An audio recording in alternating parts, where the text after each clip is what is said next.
Season બદલાતા શું તમને વારંવાર શરદી, ખાંસી, તાવ અને થાક લાગી જાય છે? હું વૈદ્યરત્ન સંદીપ પટેલ તમને સિમ્પલ આયુર્વેદની ચિકિત્સા બતાવું છું.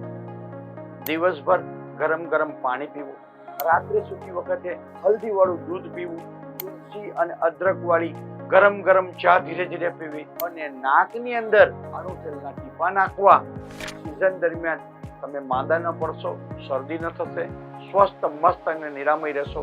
આવી જાણકારી માટે તમે અમને ફોલો કરી શકો છો નિરામય આયુર્વેદા. ધન્યવાદ.